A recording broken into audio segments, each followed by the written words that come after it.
Hello and salutations. This is Jessel, the critic, and, I got some bad news, and I figure, it's not bad news, but, it's news.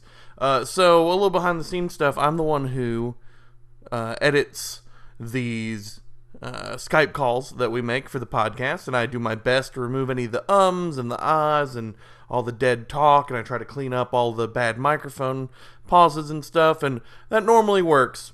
But we had some internet issues today, and the Skype call itself has a lot of clicking, and it has a lot of jumped syllables, little nanoseconds that got deleted. And I did my best to try to clean them up, but honestly, I didn't do good enough. I'm having a hard time getting it to work, and I'm doing the best I can, but honestly, this episode is a little bit beneath the quality that I'm happy with, but there's nothing I can do about it at this point. I thank you guys for listening, and I apologize for the bad quality. I hope you guys still enjoy, because we have a lot of really cool things to talk about. That's what I got to say. Later. Shut up and sit down.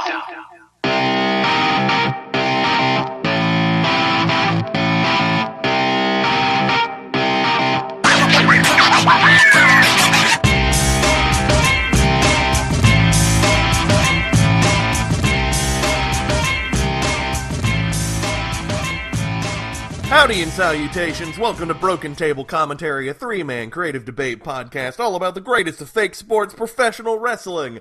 Every week, we each bring a different topic to the table. The topics can be ridiculous or serious, opinion or factual, creative or not, whatever we feel like. On commentary, we have our Mark, the debonair diabetic dad, Lenton. Howdy and salutations. That's my line. Our historian, the Scottish Grumpelstiltskin, Michael. Michael, editor of the 40p.com, and I'm not grumpy, I'm more like it than a hungover panda. Goodness. And our critic, me, Jessel. As always, you can follow us on SoundCloud, YouTube, and Facebook as Broken Table Commentary, or follow us directly at BrokenTableCommentary.com. New episodes are broadcast every Thursday, 7 p.m. Eastern Standard Time. This is episode number 6, Craps Table. Craps Table. Because we're talking about the odds today. WWE Payback is Sunday, and we're going to do our best to weigh in on what happened this past week and predict where WWE could possibly be going. We also got two other really good and shockingly difficult topics to hit up. So guys, fellas, how you feeling at this fine time-o' day, considering that we are having an early afternoon here in Georgia and an early evening in Scotland? I'm feeling extremely excited to speak today because, for those who don't know, my wife's been in Philadelphia this week, so I haven't talked to an adult for over 24 hours. So even if this goes really badly and no one likes any of my answers, I'm so excited to talk about stuff. Well, we can talk about Beth Phoenix's shoes or something. I don't care. Hopefully, with one of these topics, both of us won't like your answer, because that's kind of the point of the topic, but it's getting a little bit ahead of things.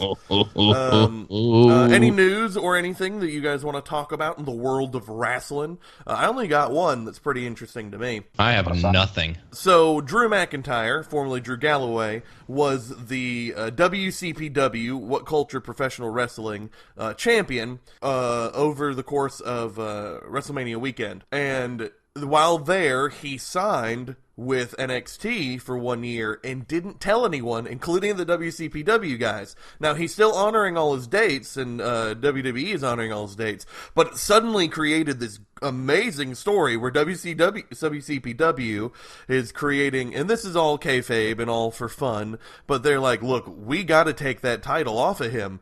So they're setting up these incredible, ridiculous odds against him, and he's still tweeting as Drew McIntyre WWE back, no, I'm keeping this title forever. And it's really exciting. The first big thing is coming, I think, this Saturday, though I'm not sure, but it's online for free, or you can get the What Culture pay-to-watch app that gives you the stuff a little early, but it's their pay-per-view, iPay-per-view, No Regrets, and they're doing a Rumble they're essentially doing the one versus all Rumble with Drew Galloway that Roman Reigns did for him, except, it'll feature Will Ospreay and Ricochet and Cody Rhodes and Primate and all these other amazing wrestlers. So Is this That's pretty a exciting. live show, or is this going to be pre-recorded? It will be live. Oh my goodness! Yeah. So this Saturday, and I know you can watch it on YouTube. That's where I always watch them. Or you can go and support them and watch what could be a really great Rumble. I know that all three of us here are Rumble fanatics, and this is a great story. It's really fun. So that's pretty cool. And, you know, whenever I don't do much indie stuff, but whenever I hear something really good on the indies that people might not have heard of, especially something that you have access to, I want to make sure that we can see it. Yeah, the only indie stuff I do is stuff that Jessel tells me to do, and it's often WCPW, and it's often extremely good. So WCPW's, they are really doing some good stuff. I mean, it's not surprising considering when Michael talked about the Glaswegian Rumble last week, how many names we recognize from guys getting hired by the UK tournament and WCPW. But beyond that, we got Payback this weekend, and we're going to go over predictions at the end of the podcast is the third topic. So unless you guys have anything else. I got nothing. I was going to do the first topic, but if you got something else. The three things I took notes of, which I can very quickly mention. The first is I've just seen that apparently there's a Vince McMahon biopic in the works. Hey, shush. Don't spoil my topic for next week's episode. Two, the release of the year has happened and WWE it will never be topped. We've lost the Beast Incarnate, the Mayor of Suplex City, the 0 and an 0 for 10 NXT record, the Beast, Chris Atkins. You know, apparently he once jobbed to Eric Young in 154 in NXT. Huh. We also lost another Tough Enough winner in Josh Burdell. The Is that Yeti. how you say his last name? Yep. I couldn't for the life of me remember how to say his last name. Burdell. So I didn't want to bring it up. I was like, Bridal? Yeah, he's gone. I googled him and it turns out he's the guy who got into trouble last year for calling the social outcast jobbers on Twitter. Oh, yeah. They got mad at him using the insider lingo. Yeah. And finally, because it kind of warmed my cynical heart, Scott Hall has spoken out on the little contretemps with, you know, certain commentators who are not in the company anymore. And he says, he specifically said that bullying can't be tolerated, not that it isn't, like other people we won't mention have said. He destroyed the whole ribbing defense that people have used, because he said that ribbing in wrestling is meant to be between friends who can get each other back. And when you pick on someone that you don't like or who can't get back at you, it's not ribbing, it's very specifically bullying. So, good for you, Scott Hall. Yeah. I was very happy to hear that coming from someone like Scott Hall. That was very cool. Scott Hall's always had a good backstage demeanor. Despite all the drugs and stuff, he's always been the kind of guy to go, you know what, I'm going to put you over today, when he never had to. Even in WCW, when he did not have to do anything, he was like, you know what, nah, Jericho needs a win. He lost to Hector Garza in WCW once. If you haven't noticed yet, which I didn't notice until like 2 days ago, they have the Scott Hall documentary now on the WWE Network, and I watched it a couple days ago, and it's actually very good. I learned just how messed up his background was and everything. He has gotten into some stuff. Poor fella. I've been waiting to buy it on Blu-ray. A couple of years ago, Bret Hart said that Scott Hall, when he was sober, was the nicest, chillest guy there was backstage. It's just at that point weren't many of those days around. So it's nice to see now that he seems to be doing a lot better for himself. That he's, coming out with stuff like this. Speaking of really nice things that we saw on the network, I guess that leads in very well to our first topic. My topic this week is the challenge of create a new wrestling reality show in the vein of Total Divas, Total Bellas, Table for Three, Legends House, something with reoccurring episodes following a theme, has to do with wrestling. I hate you. And I hate this question. Well, we'll make sure you go first then. Oh, damn it. I stared and thought for forever on this. They're giving me everything I need from reality currently. Table for Three, Ride Along, My Son and Daughter's a Superstar, Where Are They Now, Legends House, Culture Shock, Superstar Inc. All of those are super fun to watch. And I don't need any more. I don't want any more. I don't feel like I'm missing anything. The only thing I really want to know more about is like relationship status, because I'm that kind of guy, and Total Divas covers that. So I don't need anything else. And I sat here racking my brain trying to come up with something new. I'm like, well, what kind of reality shows I like? Oh, I like Wipeout and those reality game shows. No, I can't do that with wrestling. I don't want them to get hurt. Then they won't wrestle. If I see my favorite wrestler go on to the reality show that I wanted to see and then get hurt, damn it. All I really wanted to see was wrestlers go on reality shows that already exist, that I already like. So creating a new one was very, very hard. But it did come to me. And I feel pretty good about this now. So, hosted by the McElroy brothers, comedians, podcasters, and lifelong wrestling fans, famous for their work in podcasts like Cool Games Inc. and My Brother, and Me. They bring to the WWE Network their own brand of humor as they do what many thought was impossible: grant wishes for the wish granters. This is WWE Wishmakers. I've always wanted to... Every episode, the McElroy brothers will learn the wish of a WWE superstar or legend and try to do their best to make that wish come true. Watch as Booker T finally gets to go to a nice petting zoo to meet some real shucky duckies. Enjoy as they journey with Mick Foley to the North Pole, quotation. Be amazed as they get The Miz a star on the Hollywood Walk of Fame. And many more ultimate wishes fulfilled as best the McElroy brothers can with their very limited abilities as three brothers who are moderately internet famous. On WWE Wishmakers, I always wanted to...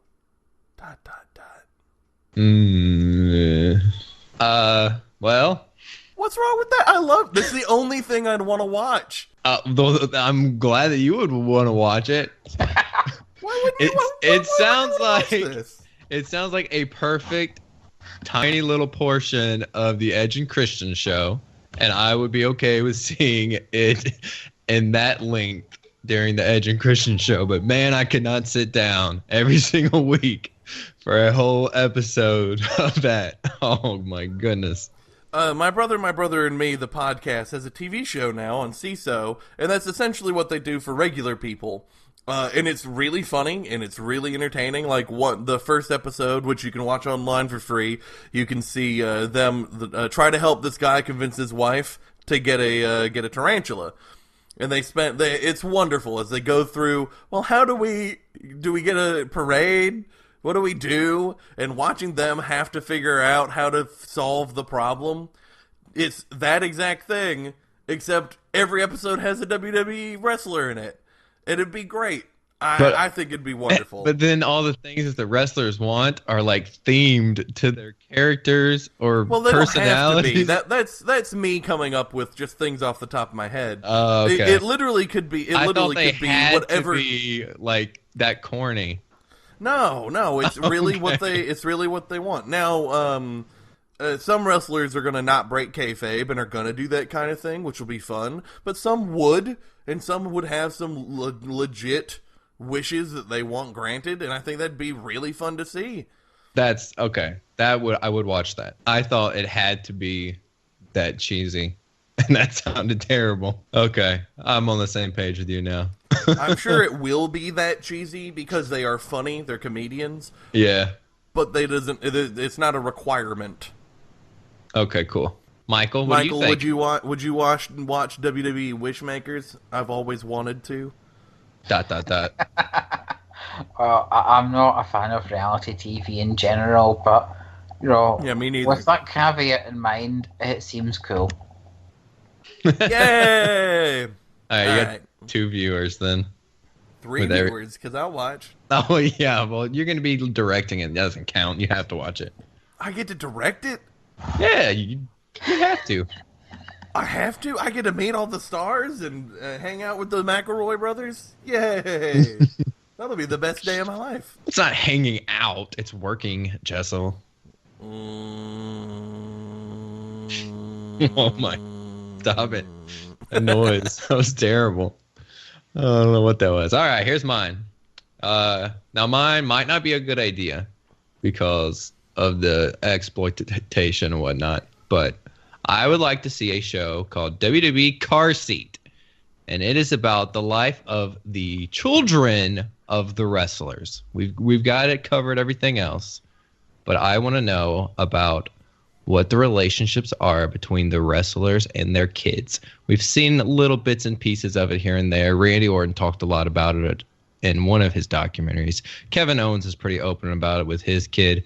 Titus O'Neil has like awards for it and whatnot. But it would follow Kevin Owens, who's the top heel with the kid who's in love with all the top baby faces. It would follow Titus O'Neil.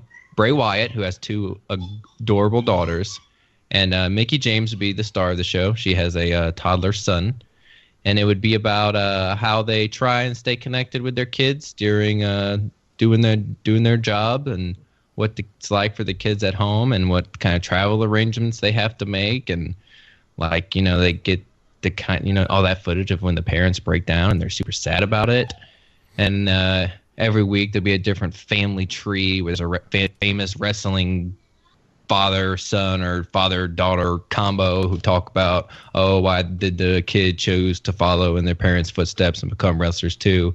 But that's just a little piece of the episode. But the main episode follows those 4 parents as they be wrestlers, and it follows their kids and their wives or girlfriends, whoever else is also involved in taking care of the children.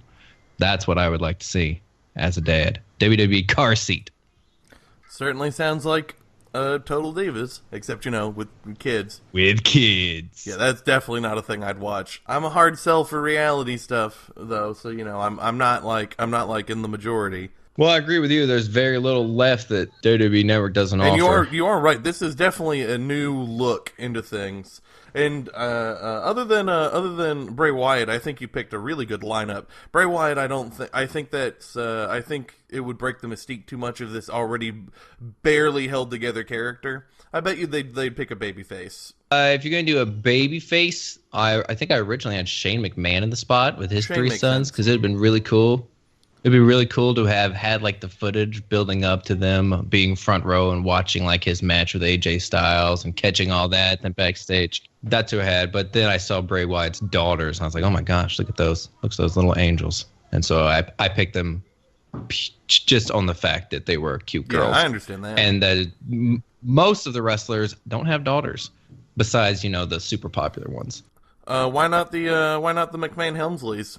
Because that's not really the life of a wrestler on the road. That's the life of a couple of people sitting around. Yeah, I know, but it would offer another input. It's like how on Total Divas they try to pick a bunch of relationships that are at different points. That was the whole point of Total Divas. They picked she's single, she's dating, she's engaged, she's married. They've been married for forever. Like that was the lineup.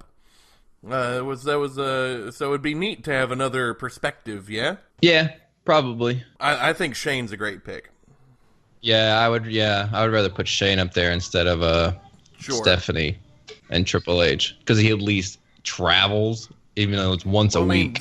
Triple H and does Stephanie too, both but also travel every week. He travels and is on TV, so catching the kids watching their parents on the TV is part. What do you think, Michael? You're the other dad here. I'm not sure.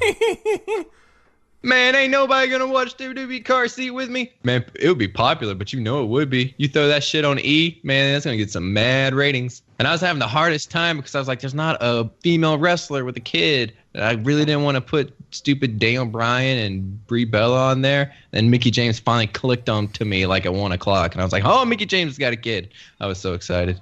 All right, Michael. What's your wrestling reality show? Oh dear. Well, I was somewhat handicapped here by the fact that not only do I not watch reality TV, I have absolutely sod all clue about any of it. So I was fiffing about with cheat answers, like the Steve Blackman bounty hunter thing they wanted to do. Yeah, definitely. Another one that's vaguely on the lines. It's a show that Channel 4 in the UK did in the 80s called After Dark, and the basis was you got 6 people to chat from midnight till about 4 in the morning on live TV. Lots of booze there, and the topic would be like political stuff, but here you could just have, like, say, Shawn Michaels and Vince and some of the Hearts and that, and just go, okay, the topic is, Montreal, and you've just got all your drinks, and it's live and it's uncensored, and they just get to chat it out. And I always thought that would work really well in WWE, only when I originally came up with this idea, I thought the best host for it would be Roddy Piper, and he can't anymore. Failing that, some sort of game showy type thing. I was laughing when Jessel said that you wouldn't like Wipeout on the thing, because actually one of the suggestions I had is bringing back Total Wipeout and making it a WWE thing, because who doesn't want to see Zack Ryder fall into a pool of exactly. muddy water? Like an original thought. I also thought that. But then what if Zack Ryder got injured doing that, making this garbage reality show? I don't want to watch that. I want to watch him wrestle. So that was the problem I had. Can't do that. Like Ultimate Beastmaster, American Ninja Warrior, stuff like that.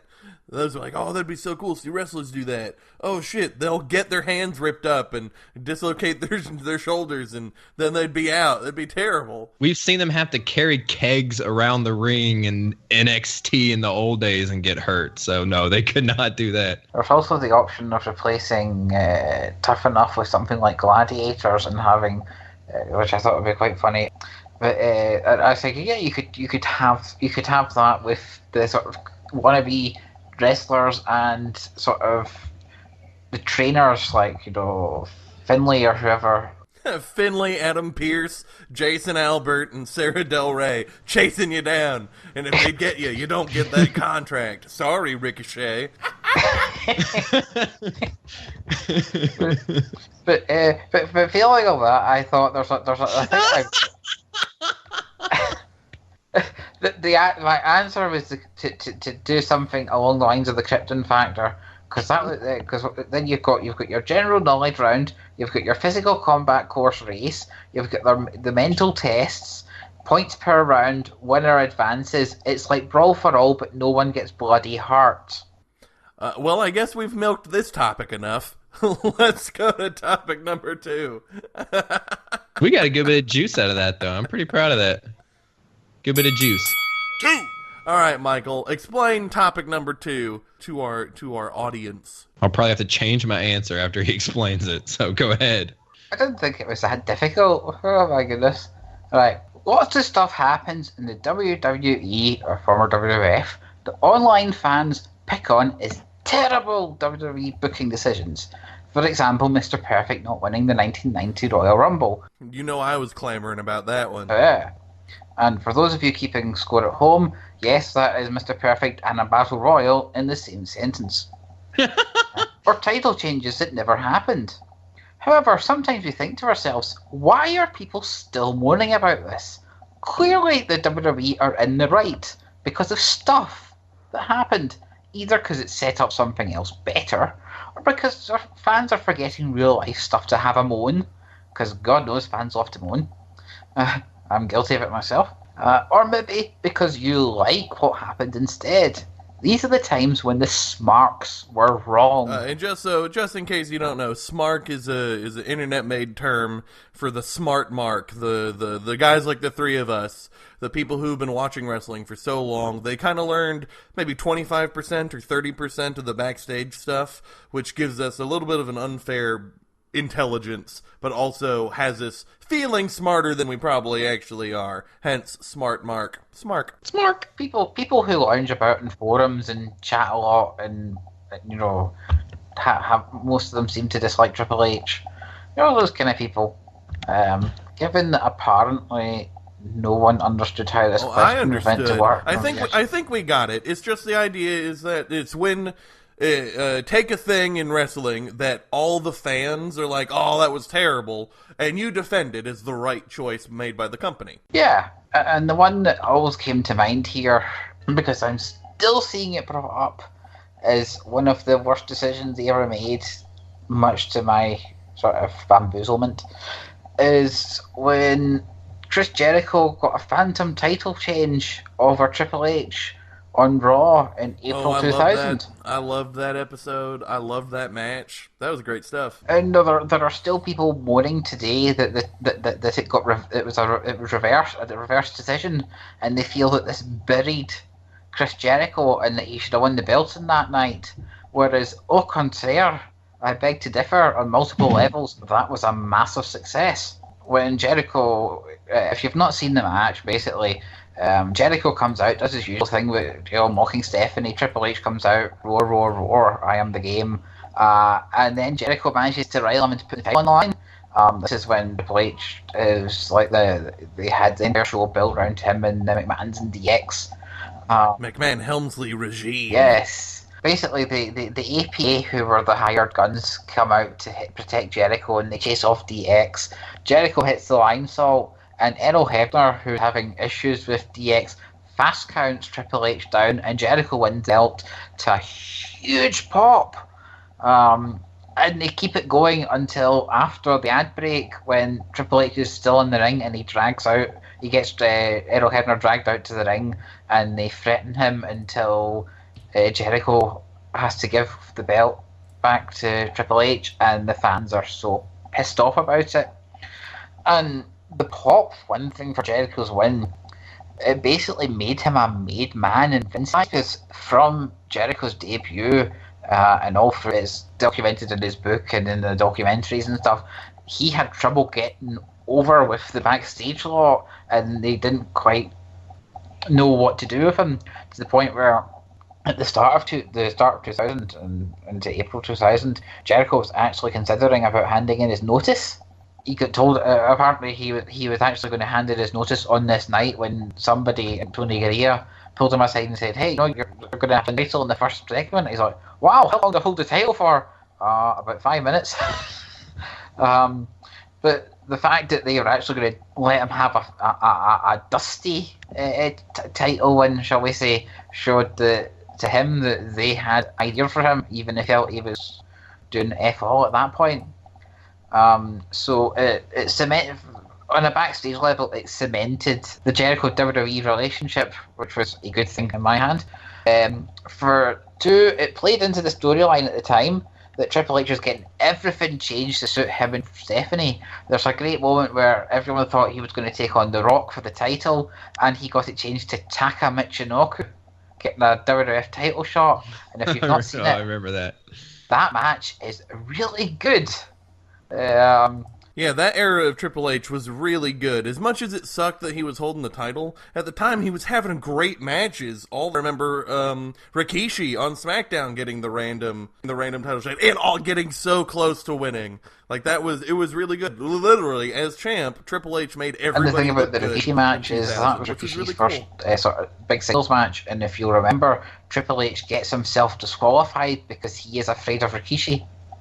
Which I thought, wow, they're really pushing this new guy at the time. Oh yeah, definitely. That new guy that's been around since the early 90s. He was new to me at the time, because I had no idea who the Hair Drinkers were back then. So yes, so it was playing into the storyline that Triple H got everything changed to suit him and Stephanie. So he changed it to Taka. Jericho wins the belt. He gets everything changed, so he gets the belt back.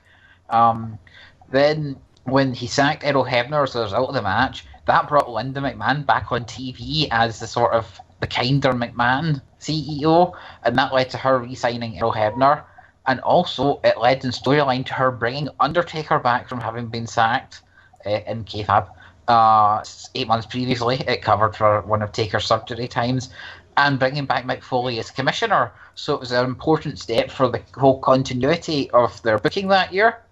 But most importantly, people, when they go, "Oh, Jericho should have won the belt," I always think, do they remember exactly when this happened?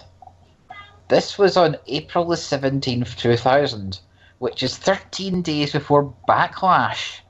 The entire story in the WWE main event since October or September had been The Rock hunting down Triple H and him putting everyone in the way of him and that title.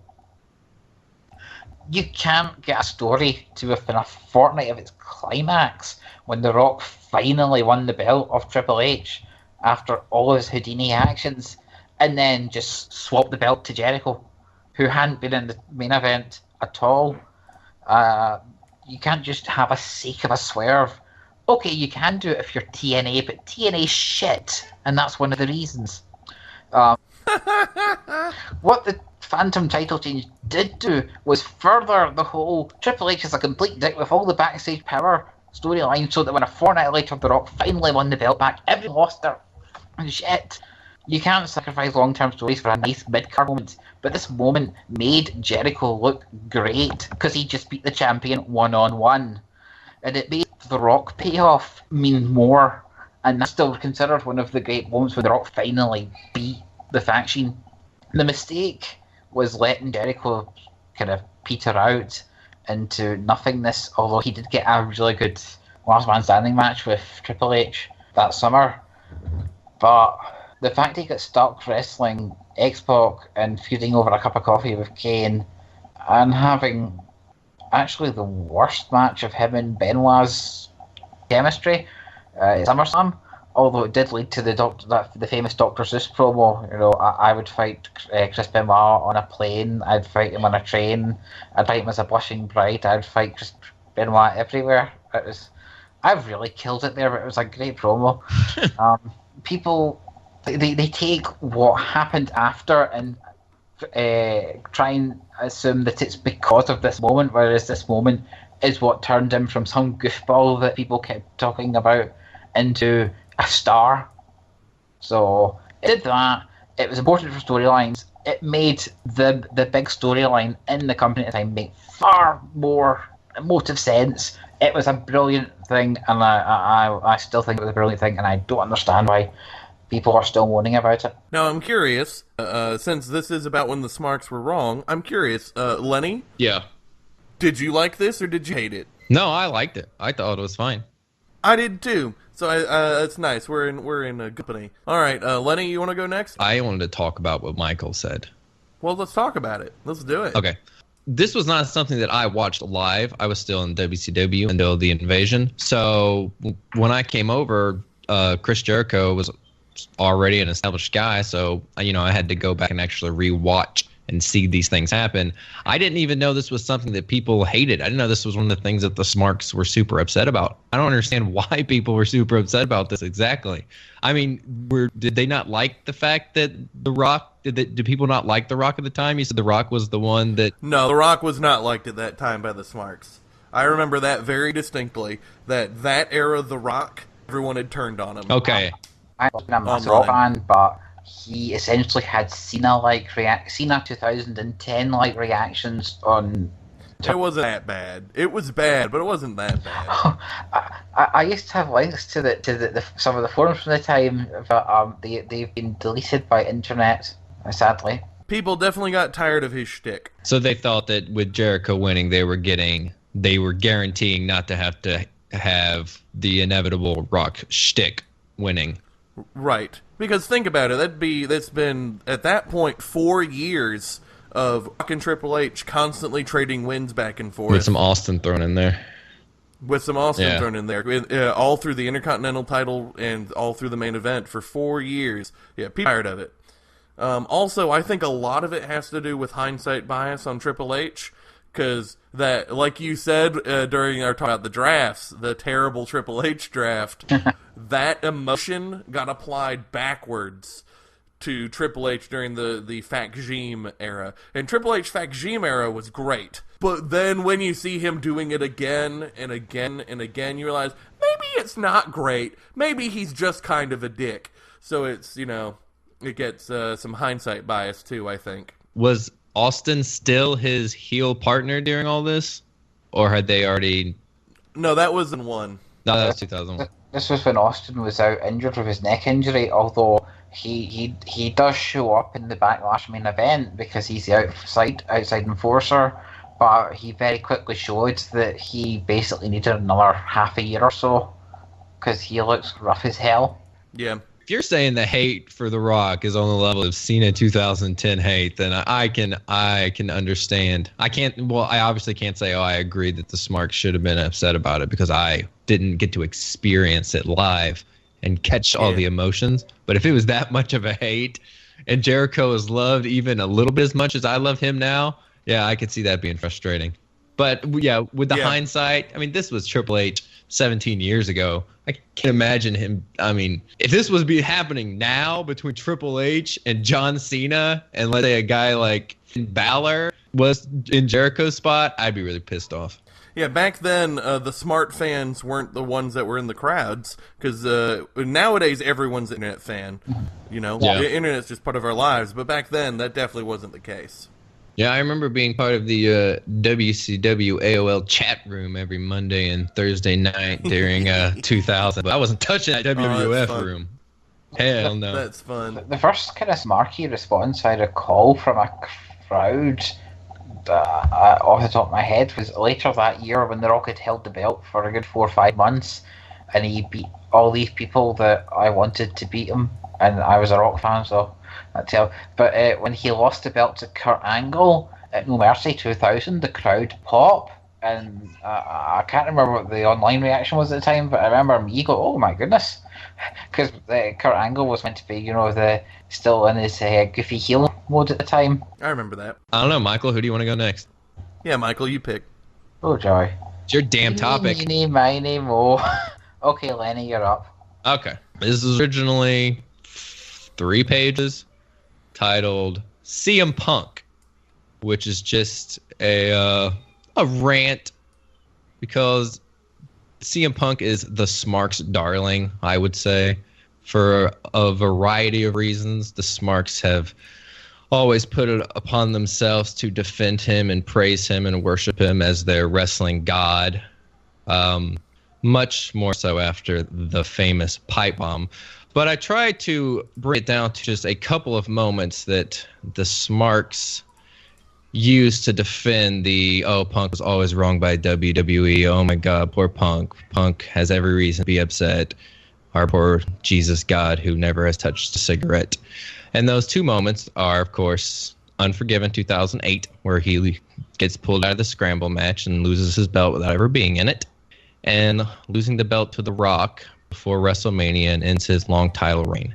Now, both of these moments, I actually think, are good moments, and I'm actually with WWE on them. But I think the one that pisses off the Smarks the most is probably him not getting to be in the Unforgiven scramble match. So that would be my specific answer to the question, is CM Punk losing belt without being in a match. And I'll have to put on my glasses for this. So for those at home, my glasses that just came on. All right. Got the glasses on. CM Punk losing the belt at Unforgiven 2008 without being pinned. He was attacked backstage by the Legacy, which caused him to have to forfeit his title shot, and Chris Jericho took his place. We've been talking about the scramble match a lot over the last couple of weeks, which is fun. Jericho went on to become the new World Heavyweight Champion. This did huge things for the Jericho HBK feud, which was already going huge. It did great things for Legacy, who went on to have they were probably the top heels of 2009, I would say, in my opinion. That can be debated. I guess that can be debated. Except for Manu, who was a member of the Legacy during that segment. I don't remember him doing anything else after that segment, but at least for that segment, Manu was part of the Legacy, and then he went somewhere else. And it should have done huge things for CM Punk. It should have been able to turn this into getting him over as a babyface, which is something CM Punk was never able to do before the pipe bomb.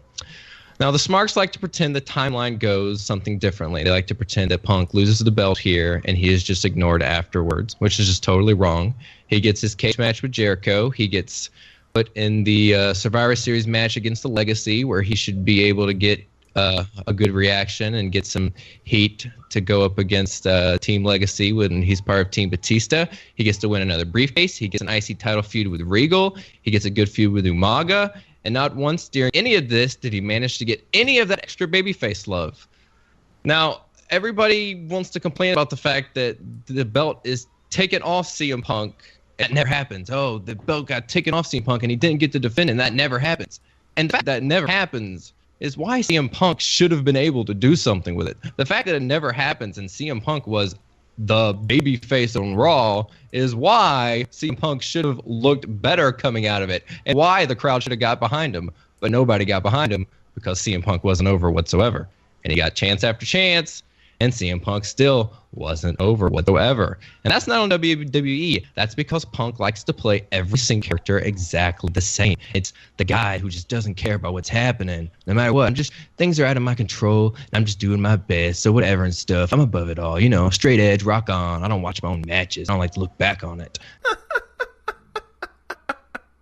He was a world heavyweight champion on Raw. He took the belt from Edge, who was the top heel, and that was the biggest pop he ever got before the pipe bomb. After he took that belt from Edge when he cashed in the Money in the Bank, nobody cared about CM Punk.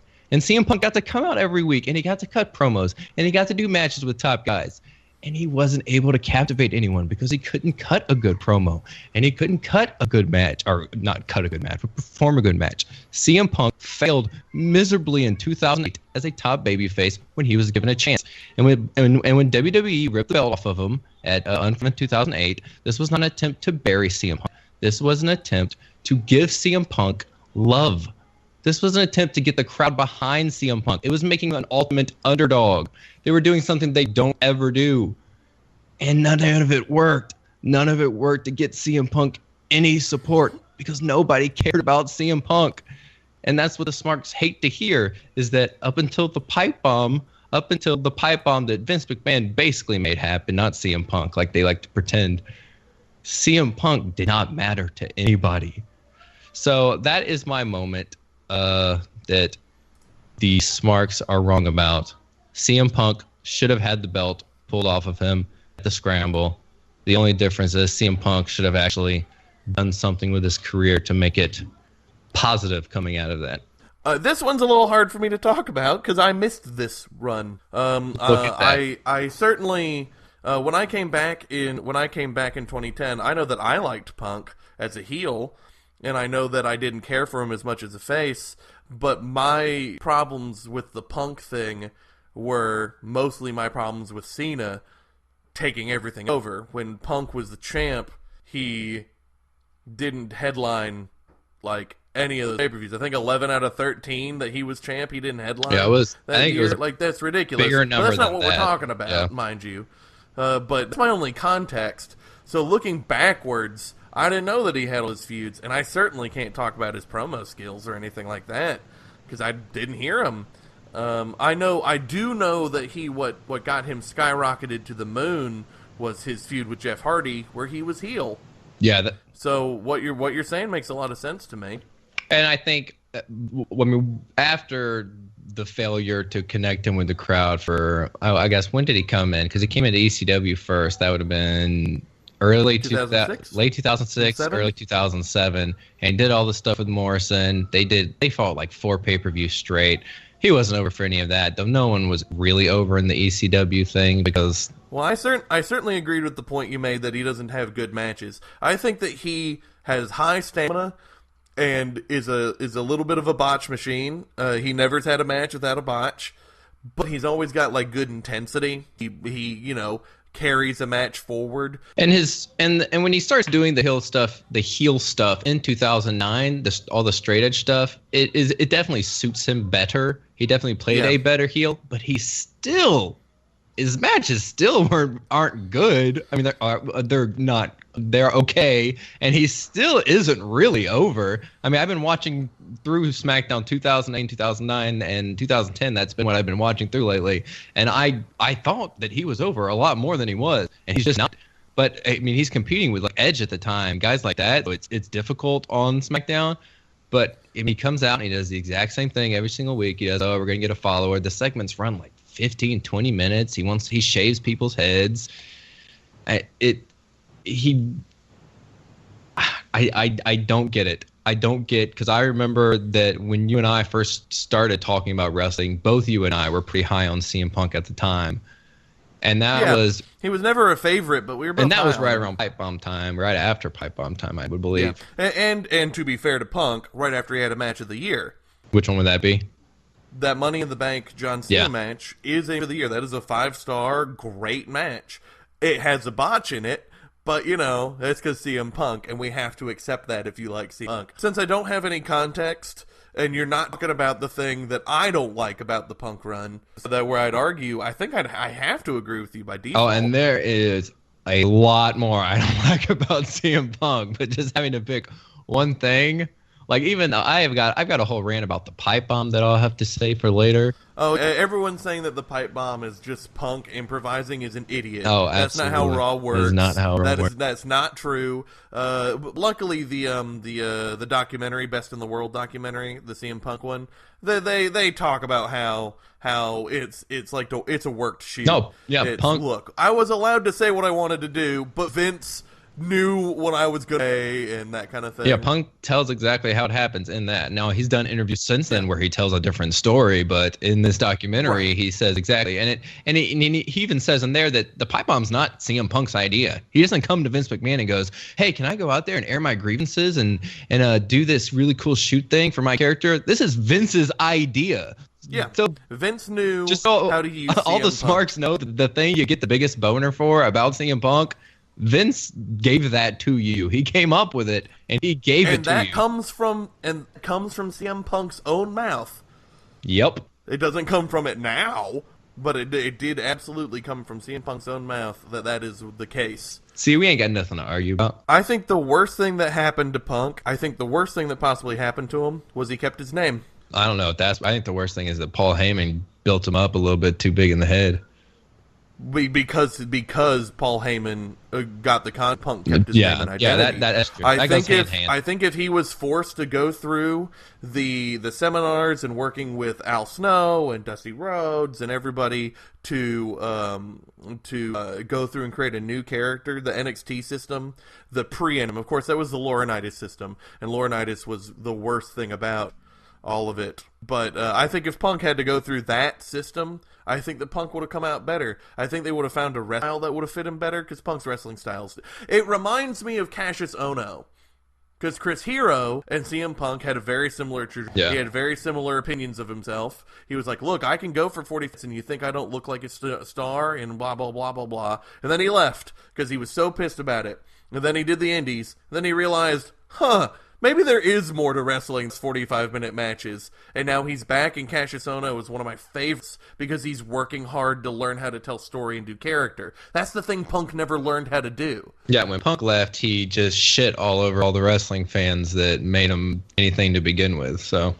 Yeah, he really did just turn his back on every wrestling fan. He told everybody to fuck themselves. Yeah, the issue with this, obviously, it's nothing to do with the fact that Punk lost the belt on the night and how it happened. That it works fine as long as there's a payoff, and he did kind of wind up stuck in the mid card until he had a payoff on a completely different show, i.e. when he got traded to SmackDown and feuded with Jeff Hardy. So the issue with that isn't so much what happened in Unforgiving, because I thought that was a pretty good start of the storyline. It's the fact that they didn't pick up on it until 2.5 years later when they were panicking, didn't have anything for him and Orton at WrestleMania. Well, you've got him wrestling Chris Jericho in a steel cage match a few weeks later that he loses. Jericho cheats. It's actually a pretty good match between the two. You've got him as part of the Team Batista versus Team Legacy at Survivor Series. These are two things that he did in the next couple of months. They're hard to remember and they're hard to care about. They're not huge payoffs, but the problem is if you do something big like have him drop the belt Unforgiven with plans to do a payoff, and then the fans don't care at all, as you start going through the next couple of weeks and couple of months and have him involved with, the people that he was involved with, and the fans don't care at all. Like, the fans didn't care at all about CM Punk, which is the problem that was going on all throughout 2008. I mean, why bother? Why bother continuing it? We didn't need to see CM Punk versus Chris Jericho at the Royal Rumble in another match. Nobody wanted to see that. Well, there you're going to the actual crux of the problem, which is that they gave him the belt far too early. Well, I don't disagree with that, but the Smarks don't consider that a problem. The Smarks consider the problem the booking of once he got the belt. From an outsider, I also want to say, since I just found these scramble matches, if Punk had been in that Batista scramble match, that match would have been worse. Because the story of that match was perfect about Batista and Ray and Kane and Jericho just coming in. Like, that story is perfect. And if Punk had bitched, it would have been worse. So I'm definitely with you now.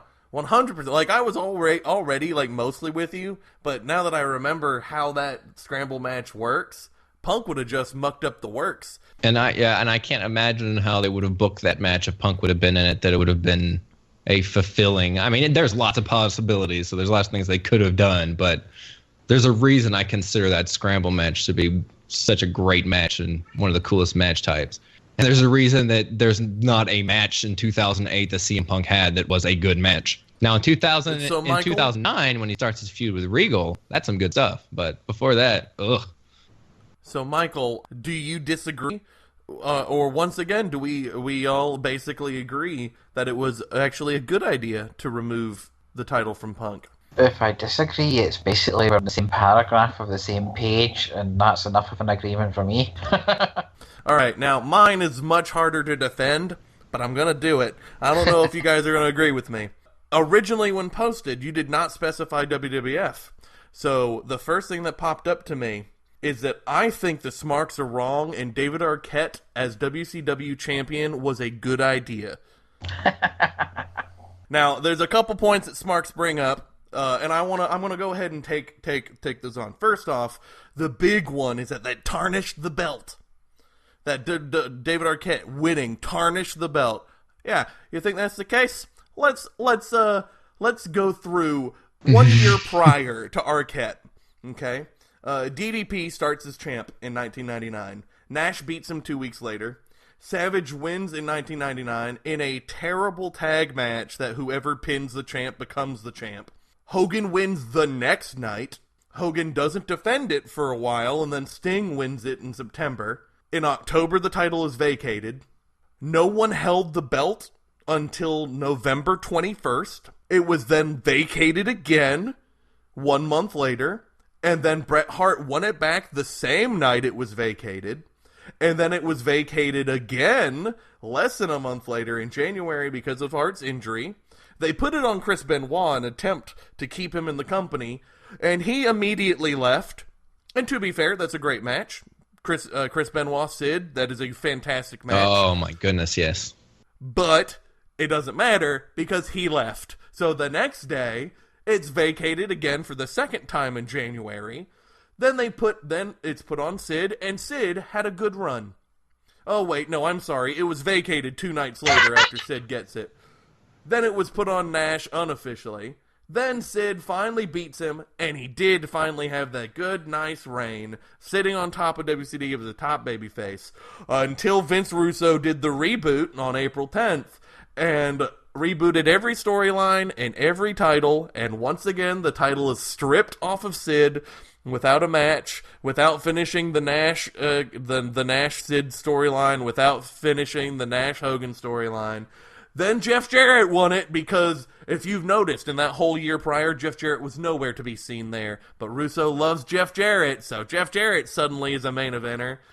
1 week after Jeff Jarrett wins it, DDP wins it. The next night, the damn tag team match I talked about with Macho Man happens, and that's where David Arquette wins. And you know what? Let's just talk a little bit about David Arquette's run. He held it for 12 days. He defended it once. And then he had a heel turn swerve at the pay-per-view, turns on DDP, and Jeff Jarrett gets the title again. Look, guys, Smarks, I'm talking to you. If you think that David Arquette is the reason that belt is tarnished, you're an idiot. That belt meant nothing in 1 full year, except for the moment where Sid held it and was finally a top champ, and Vince Russo strips it off of him. That belt had no worth for a full year. So David Arquette did not tarnish that belt. So check mark, that one's done. Next, it's stupid to have a non-wrestler hold the title. It sure is. Looking at you, Vince McMahon. What? Telling a story about a non-wrestler winning the title is good in one instance and not the other? Fuck you. You're wrong. Point 2, check. Point 3, the story itself was a unique, perfectly timed story. Yes, Everything else around it was garbage, and that's Vince Russo's fault. But the actual idea of having a lifelong wrestling fan, a celebrity who came in to support his friend, the heels were assholes and tried to do these terrible things to get the belt off of him, and had that backfire in a way that Arquette didn't deserve that win, but that's fine, because the actual story makes sense. It is a unique story that could have never been told at any other time. And that story is worth telling. It's worth telling the story of a guy who accidentally becomes a great champion. They could have done that in WWE with Santino in 2011, and it would have been a great story with him winning the Rumble with that fluke. They've tried to tell that kind of story lots of times with fluke wins. Hell, the fucking dumpster match was essentially that same idea. There's no way Kalisto could beat Braun Strowman unless we change what the rules of a dumpster match is, and then he did, he won. Like, that kind of thing is classic wrestling storytelling, and this was the only time you could ever have told that story. And I think it's a good story to tell. They told it poorly, but the actual idea of David Arquette as champ isn't a bad idea. Let's talk about the positives. It made DDP an even bigger star than he was before. Russo was essentially trying to make DDP stone cold for WCW. And you know what? It actually kind of worked. To hear DDP the next night after David Arquette turned on him, after DDP helped David Arquette defend the title against Tank Abbott in a really fun match. It wasn't good, it was filled with shenanigans, but it was fun and it was storytelling. DDP's reactions were through the roof. So DDP was made a bigger star. That's a success. On top of all of that, Arquette didn't keep a single ounce of the money that he made working in WCW. He donated every single ounce of it to the families of wrestlers who died tragically. He gave it to the families of Owen, to the families of Pillman. He gave every single one of it. And you know what? It's great that Arquette did that, because you know what's great? He is now a fixture of wrestling world, a credible wrestling celebrity, arguably the most important wrestling celebrity behind Andy Kaufman. Now time has passed and healed some of those wounds. Working with the WWE charities currently, having decent return moments in the WWE. When he shows up on Raw as a celebrity, unlike when we're like, Gronk, Bob Barker, we go, oh, at least it's David Arquette. Even Smarks are like that. Well, okay, I like Gronk. No, yeah, but lots of people don't know or get him, is what I'm saying. And Arquette has credibility from this storyline. It's not like, I can't defend the storyline. The storyline is dumb. Him turning heel is a terrible idea. But the actual idea of putting the title on David Arquette in the way they did to make DDP a bigger star, that's a great idea. On top of all that, let's not blame Arquette. Arquette was adamant that this idea was terrible and didn't want to do this. And you know what? I get it. I see why anyone would say that. It's a bad story, but it's not a bad idea. The positives that came out of that are much higher for the world of wrestling than people want to admit. So that's where I stand. David Arquette as WCW champion, the idea of that instant was not a bad idea. And I defend WCW with it. All right, well, you definitely have my support on your choice with that one. This has never been something that bothers me. I've never been the type to do the belt makes the guy or the guy makes the belt. It's the story and the ideas that makes the belt. For every legendary great wrestler who's had a title run, it was probably they've had a boring title run, and there's been a wrestler that's not the greatest wrestler of all time and it has some crappy matches, but has had an interesting, fun title run. That is what makes the title interesting. I mean, it falls back into what my pick was, where it's disrespectful to the belt to just, okay, here's a guy that's actually healthy. Let's just rip it off of him and put it in these other people's match. Yeah, and just in the essence of it, yeah, that's douchey to the title. The title deserves better than that. And this is the same title that David Arquette held. So what does that tell you? But the idea behind it all was, okay, CM Punk's going to get all this support, and then Jericho will be able to come in, and it's the same thing. I think the idea behind the whole David Arquette thing and the good that came out of it and the good that was planned to come out of it, all of it made that a good choice. So I'm totally behind you. I agree. Whenever people say that David Arquette was the zenith, The death knell. They say that the David death knell. Arquette's what That's killed the word. WCW. That's the word I'm looking for. Yep. WCW. I always go, do they forget that not a few months later we had Vince Russo, WCW World Champion? Yeah. Yeah, exactly. They say it's too late at that point. That's the argument I always hear. That, it didn't matter at that point. Belt didn't matter at that point.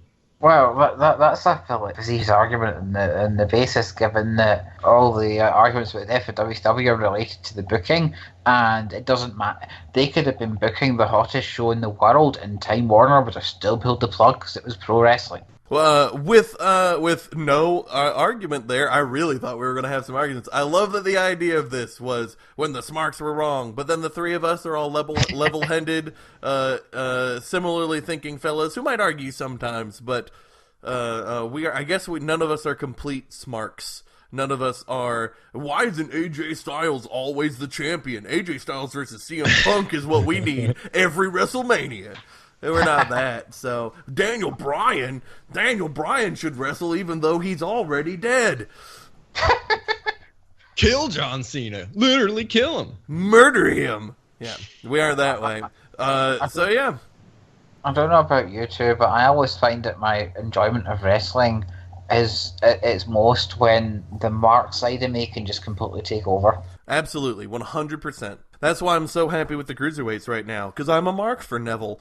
It really is working. Jack Gallagher's great. Holy crap, the Jack Gallagher-Neville match on 205 Live this week was great. Another great match between them. I haven't seen it yet. Well, I'll let you know, it's great. I'm excited. You'll enjoy it. It's fabulous. I think Neville is one of the best things that happened to the WWE ever, and I hope that he actually gets out of the cruiserweight shadow in a couple years. He's reminding me a little bit of Eddie Guerrero the more and more I watch him. He's starting to give me that feel. Starting to give me that feel. Well, if Neville can become a babyface in the same way Eddie could, once Neville becomes face, if he can get the pops, because that's always been Neville's hardest thing, to get people behind him as a babyface. He's got so much time, though. Yeah. He's still such a baby. I'm so excited. But that brings us to topic number 3. Payback predictions. Now, I have the whole thing written down, and we're just going to go from the bottom of the card, including the pre-show, up to the top, and we'll just all say our thoughts on the match, or who we think's going to win, so on and so forth. Okay. So first things first, Enzo and Big Cass versus the Club for the 40 millionth time. I am going to go with the Club winning. I don't have any reason for that. I've seen this match so many times. It just doesn't... I'm assuming the breakup between Enzo and Cass is coming sooner than I booked it, so I'm going with the Club winning. I went with Enzo and Big Cass. I think they want to start the show off with the face win. It just makes sense to me. Also, if my predictions are correct, there's gonna be a lot of heel wins tonight. So we start off with a face win. Yeah, I'm sticking with the Club. Go Club! I'm gonna buy me a shirt. I gotta get that new Braun Strowman shirt. I might buy it today after we finish filming this. I think there's a 30% off thing today. Yeah. Yeah, I might do that. Buy me and the wife a shirt. What about you, Michael? I'm going for Gallows and Anderson on the basis that they lost the match on Raw. Yeah. Classic. Look good on TV. Look bad on pay-per-view. That's actually another reason I think Enzo and Castle do, because Enzo has looked the worst ever. Yeah, but he's been looking the worst ever for like 5 months now, and still hasn't won a match. Next up is a Miz TV segment featuring Finn Balor. I bring this up because the IC title is nowhere to be seen on this pay-per-view, so it looks like probably Dean will get involved. Maybe a match? Probably not, but maybe. Alright, is there no IC title match? No, sir. Well, that's bonkers. I've been watching Raw for the most time in a row since we've been doing this in years. So and they've spent a good hour to 90 minutes over the last 3 weeks building up Ambrose Miz, and you're telling me they're not actually having a match at the pay-per-view? Correct. That match is not happening. Predict it, Michael. Predict it. Oh, dear. If Ambrose Miz doesn't happen at the pay-per-view, they shouldn't have spent so much focus on it. in the last 3 Well, weeks. the problem is they're using Dean as a stand-in for Owens. That way they can have Jericho get they can continue the Owens Jericho feud without Owens and Jericho being on the same show. The Intercontinental title has been just a prop to talk about the U.S. title feud. Well, I'm going to then predict that this talk show leads into an IC match on the pay-per-view, which The Miz wins. There you go. Next on the pay-per-view proper, Seth Rollins versus Samoa Joe. I want a Samoa Joe win. I think Seth wins. They need to build up momentum for him to lose to Brock Lesnar, essentially. So I have a Seth win. I also have a Seth Rollins victory. I have a Joe win because I feel he really needs it, and also Seth got the win on Raw. Yeah, no, I can't argue with that. But I'd be really happy with a Joe win as well. So I think we all want to see a Joe win. Next up, Roman Reigns versus Braun Strowman. I got Roman because never bet against Roman. But I want Braun to win because Braun is the babyface and Roman's the heel. But they pretend that that's not the case and it's the other way around. So, you know, I want Braun to win, but you don't go against Roman. Is it a gimmick match of some sort, or is it just a regular match? It's not currently billed as one. Oh, I thought I'd heard it was an ambulance match. Maybe I did not. I'll double check right now. I got it. I've already typed it. But when I wrote this up this morning, before we started, it was just a regular match. They've really pushed Braun in the last couple of weeks with him attacking the ambulance and attacking Roadrunner and attacking the Coyote and attacking the kitchen sink and Kalisto and having that dumpster stupidity. And you know what it's leading up to? Roman Reigns squashing him. Yep. No, I mean, I agree. Don't bet against Roman, but I want Braun to win. Yeah, it doesn't seem like it is. I'm going to say that it's a no contest. They end up knocking something over on top of themselves or doing something silly to the match ends in a no contest. Sure, Nobody kind of like wins. the ring break with Big Show. Yeah, or Cena Ryback, how they had, what was it, like a last man standing or a false count anywhere match, and then they fell through something and they just called the match off. Yeah, so something like that. Next up, Cruiserweight title, Neville versus Austin Aries. Austin has once again been looking strong this whole time, so I'm going with Neville again. I think Neville's going to pull it out. Austin keeps getting the one-up on Neville on TV, so it's got to be Neville retaining. I also don't think it's time to take the title off Neville. Neville is the best thing about the Cruiserweights. There's not enough heels there, so it allows a bunch of baby faces to make their names for themselves, have great matches. Let Neville be, like we talked earlier, let Neville be the Triple H of 2000 for the Cruiserweights, where he just has great matches but holds on to that title. I think Neville wins. I am loving Neville as well, but I am right now have the Booker T Fantasy Invitational for the Cruiserweight title perfectly booked up until this point, and for it to continue being perfectly booked, Austin Aries has to win the belt off of Neville. I'm going to be cheering for Aries, and I'm picking Aries to take the belt off of Neville at Payback. I've actually changed my mind on this match since last week's show because I was assuming that Aries would win the belt.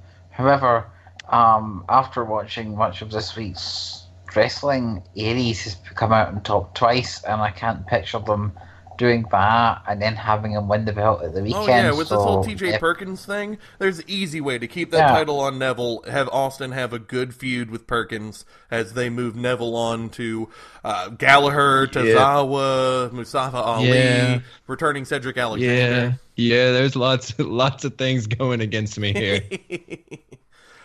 Next up, Hardy's versus Sheamus and Cesaro for the Raw Tag Titles. For context for viewers, the last 2 weeks on Raw, they've had singles matches. Jeff versus Cesaro, which Jeff won, and Matt versus Sheamus, which for some reason Matt won. So Sheamus and Cesaro lost both singles matches, and they shook hands at the end of both matches, which makes me pretty positive that Matt and Jeff win as well, and then Sheamus and Cesaro go straight up crazy heel and beat the hell out of them at the end of the match. So I think Matt and Jeff have to win, but Sheamus and Cesaro will turn heel. I have it booked exactly the same way, actually. Hardy's win, Sheamus, Cesaro, heel. You might note that my new plan to do well in these prediction things is to really look at the whole looking good on the go-home show, not winning on pay-per-view strategy. Oh, yeah. So with that, I'm predicting a title change here and Cesaro and Sheamus winning the belt. Oh, yeah, that's classic. Just they do it. They do it like 80%. Yeah, and I'm wondering if this is going to link into Matt going fully Well, broken. Matt because was he's way more broken on Raw than he had been previously. Yeah, He did the and he even did that. he's heavily hinting at it. So that's another, because you're saying that Cesaro and Sheamus could turn heel, but they could do the complete flip and have Matt go broken. My thought process is Matt and Jeff win, Sheamus and Cesaro turn heel. Next pay-per-view, Sheamus and Cesaro win, beating the hell out of them. They break, and then they are broken at that point. That's my thought process. Next up, Bayley versus Alexa Bliss for the Raw Women's title. I not only do I want this, because once again, I'm a mark for it, but I actually think it's going to happen. I think Alexa takes the title off of Bayley. I wasn't positive until I saw SmackDown, because it looked like they were doing the same storyline on both, but SmackDown's women's title storyline has veered off in a crazy direction, so I think Alexa wins. Plus, not only do I want her to win, it is in Bayley's hometown. Alexa is correct and genre savvy. You do not win in your hometown, unless you're Sasha Banks for some reason. I don't know. There's the formula that the WWE has kind of followed since they started the whole women's championship revival thing, but with Bayley, they seem to just like to have her win. So I'm saying Bayley's just gonna keep winning. I get it. Bayley wins it.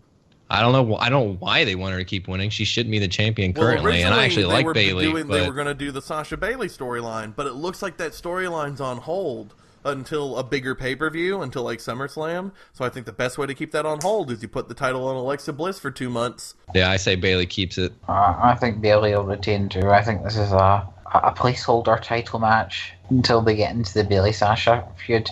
And if SmackDown's showing us anything, my goodness, they're really into placeholder title matches on pay-per-views lately. See, that's what I'm saying. That's why Alexa wins. That's why they got to have some surprises. They always show up for some surprises. And the next 2 matches are so... Well, at least the U.S. title match is so dead clear obvious. They got to have something to be a surprise. So I think it's going to be Alexa. I think she's going to surprise us. Speaking of that U.S. title match, Owens versus Jericho, number 2. I mean, number 2. Owens is winning, and that's the end of it, because Owens has already moved to SmackDown.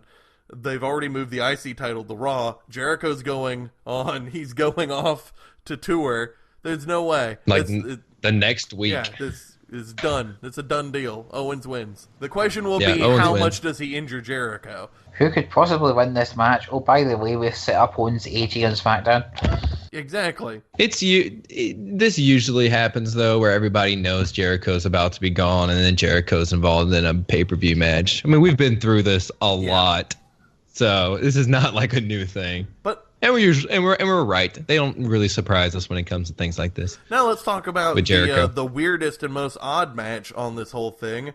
The Randy Orton, Bray Wyatt House of Horrors, not for the WWE title match. Oh, God. The rumor is that this is going to be a boiler room match. That's how it's going to work. And they're going to start somewhere else in the arena, have to work their way to the ring. Back to the ring, Yeah. yeah. That's kind of That's the how they rumor. explained it. This match did bring my quote of the week in WWE land, though. Randy Orton on SmackDown. I don't know what a House of Horrors match is, but I feel this Sunday I'm going to find out. I'm like, yeah, because you're in the damn match. Hey, it's all right. Jinder came and he saved that segment. Jinder's My boy. doing so good. He looks so good in his suit. Boy, yeah, he did. His promo work. He still needs to get his promo work a little bit better, but he's doing it. I have Randy beating Bray. Bray looked way too good on Raw. Randy needs the win so that Jinder can beat him. Randy having the belt stolen from him on SmackDown is done to make a distracted Randy Orton, and this will play into this House of Horrors match somehow. Good call. And that will help Bray Wyatt secure the win. Good call. So Bray Wyatt wins. What do you say, Michael? We're split.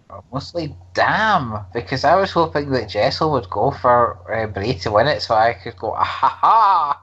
But no, I've given up all beyond any hope that they will treat Bray Wyatt with any degree of credibility in a big match pay-per-view. He's going to job here in a really stupid banner, probably with some sort of stupid supernatural shit. I'm gonna rub it in your The guys' whole faces match. next week. And call me crazy, but I think him and Braun Strowman could have a hell of a match. You're crazy. I still think we see a Bray Wyatt character change this year, and we see him in a suit and tie. So I still think it happens. You do He's now indeed on think Raw. that. I booked him going to Raw and becoming a McMahon with Braun Strowman. Now he is there with Braun Strowman, and we're going to see them in suits and ties. As it comes down for the Fight. Booker T Fantasy Invitational, unless this pay-per-view goes really wonky, I'm pretty sure Lenny takes the lead. You have the most predictions right for this one, but we'll see. Yep, I'm feeling good. Overall, what do you guys think of this pay-per-view on Sunday? I wish there was a major title match on there, but besides that, it's got a couple of matches that have a nice split winner. Like we're split on a good bit of these matches. All of them so except I like that. one, right? All of them Besides but Kevin Owens, yeah. yeah. And I like that. That makes me happy. I'm excited about that aspect. But it would be nice to see. I think the title should be defended on every pay-per-view. I agree. One of the time. For me, this feels very placeholder. This pay-per-view feels very much like, oh, we need to have another pay-per-view to sell our live event tickets, and let's just put these things together. I only care about two of the matches, and that's Cruiserweight and Women. The Women's Raw match. Beyond that, I don't know if they're gonna be able to pull me in. I want them to. I want the House of Horrors match to be good. I never go into pay-per-views hoping that they're bad. Though to give fairness to Raw tends to be poorly booked, but really deliver on pay-per-views. Where SmackDown tends to do the opposite. They book really well, but then for whatever reason their pay-per-views just don't quite do it. They're a one-trick show with AJ Styles having a good match every pay-per-view. So it's I think that history says that this will be at least a decent pay-per-view. But man, I don't know. Those pay-per-views right after Mania are rarely good or great pay-per-views. They're usually a decent, okay, or bad. I'm wondering if it could be a sleeper pay-per-view, to be honest. I don't mean that in the terms that, I go to sleep because it starts at 1 a.m. in Glasgow time. But, I mean, I'm just looking at the card here, I mean, you've got Rollins v. Joe, and if they mesh, that could be really good because they're both capable. Yeah, because the last time they meshed, Seth injured himself. So yeah, I got high hopes for that. Range stroke. There's always a hope that Strowman won't get squashed. The cruiserweight should be really good because they were good on WrestleMania, and this is them actually getting on pay-per-view. So I feel like they're going to be like, yeah, here's what you should have. You could, they've got a incentive, shall we say, to try and top themselves. Hardy's, Sheamus, Cesaro, all of them are within their own element, so that could be a quite good match if it's given time. The women's match could exceed expectations. In other words, you don't think it'll be good. Well, I'm not really on the Alexa Bliss bandwagon yet. I got you. But, come on, she perfectly handled the what chant in the best way possible. I reiterate that. I think she has character nailed down pat. It's just that her in-ring isn't quite up to the level of her sort of character and ability to deal with live audiences. So there's kind of a weird disconnect there at the moment. But I think she'll improve. I mean, I remember early Trish Stratus matches. That's true. Trish had a lot to get better on. It's true. Mickey James was like that way in the beginning too. That's gonna do it for our episode 6 Craps Table. I hope you guys enjoyed, and I hope we made plenty of you real mad because we ripped apart CM Punk, defended David Arquette. I mean, we could potentially have made some people real mad today, which I really want to see. Tell us how wrong we are in the comments. Later, fellas. Bye-bye. Bye.